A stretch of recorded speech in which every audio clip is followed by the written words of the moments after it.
سعيد أن أطل على الأمة العربية وعلى العالم كله من خلال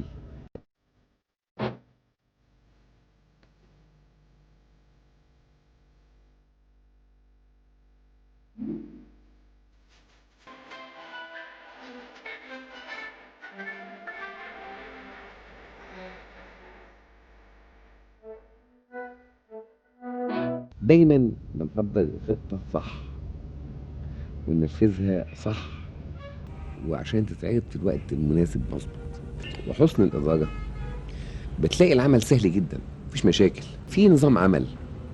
يعني النهارده أصبحنا لا نعاني شيء في قطاع الإنتاج. مراحل العمل الفني: تحضير، تصوير، تشطيب. بنقول أحمد زكي ومع حسين فهمي ومعاهم يسرى، في مجموعة فنانين كبار مترشحين. بعد كده دخلنا بقى في الاحتفالات القومية. ده احتفال 6 أكتوبر. يعني أول عمل كبير كان أوبريت أفراح النصر. عشان تجمعي ده كله ديكورات، الديكور يطلع والديكور يخرج، الإضاءة تنزل والإضاءة تطلع، ليزر، يعني كل ده يخليكي. كان بداية تجربتنا كان في أفراح النصر. أصعب التجارب وأنضج التجارب فإن تجربة إنك تعملي أوبريت في الاستاد.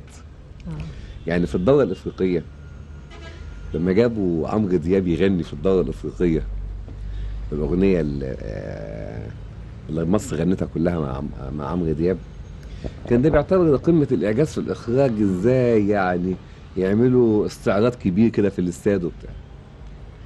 إحنا خدنا تجربتين بقى في الاستاد.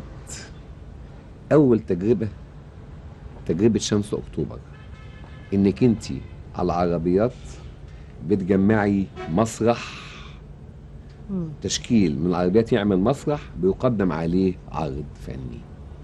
وده كان شمس أكتوبر اللي قدمت في العام قبل الماضي. التجربة الناضجة الثانية برضو في الاستاد تجربة السيرة الأكتوبرية.